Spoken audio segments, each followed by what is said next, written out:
Seberapa sering kita membeli baju bekas? Seberapa sering kita memilih bawa botol minum sendiri daripada membeli minuman kemasan?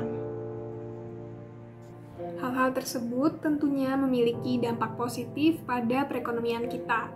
Selain itu, mereka juga memiliki dampaknya masing-masing seperti lingkungan dan sosial secara positif.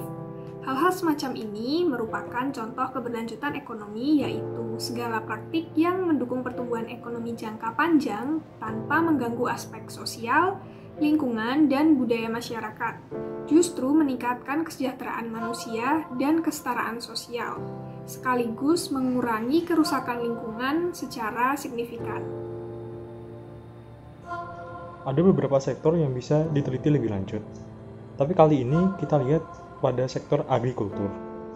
Tahukah kalian, setiap buah atau sayur yang kalian makan di supermarket maupun pasar mengandung banyak unsur kimia sintesis, dan kandungannya tidak dapat diremehkan untuk tubuh kita. Kenapa para petani menggunakan bahan kimia ya? Sebenarnya, bahan kimia seperti pestisida itu boleh digunakan, asalkan dalam batas yang wajar. Sayangnya, petani biasanya menggunakan pestisida dan insektisida yang menurut literatur cukup sering.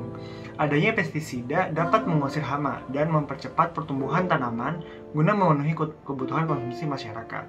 Tapi, bahan kimia sintetis berbahaya bagi lingkungan, terutama tanah.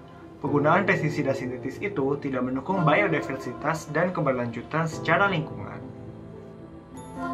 Pupuk kimia sintetik itu hanya mencukupi kebutuhan hara tanaman sesaat. Dan celakanya di balik itu dia menimbulkan kerusakan terhadap lahan dan lingkungan. Kalau pupuk organik, ini menyuburkan tanah. Dengan adanya alasan tersebut, setidaknya dibutuhkan satu solusi alternatif yang efektif. Mari kita lihat satu solusi alternatif yang lebih ramah lingkungan. Perkenalkan, organic farm. Karenanya, organic farm merupakan suatu metode pertanian yang justru tidak menggunakan bahan-bahan sintetis, alias organik. Bahan-bahan organik seperti pupuk kompos berguna untuk kesuburan tanaman dan mendukung biodiversitas di dalam tanah pertanian. Saya itu merasakan lebih enak yang organik. Satu, kita itu hemat di pestisida. Pestisida kalau kimia kan mahal, tapi kalau organik kan murah.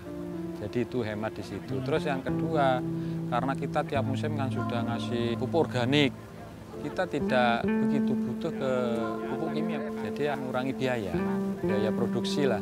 Jadi harganya kita sudah jauh di atas harga gabah pada umumnya.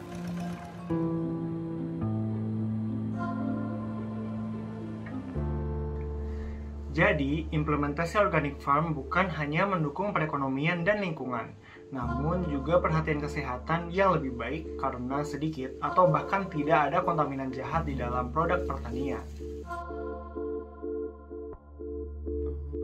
Walaupun kondisi pasar memberikan harga yang lebih mahal pada produk organik, namun organic farm mampu meminimalisasi kerusakan ekosistem pertanian dan mensejahterakan para petani, sehingga dapat menimbulkan sistem keberlanjutan bukan hanya kita sebagai konsumen, namun juga keberlanjutan ekonomi bagi para petani.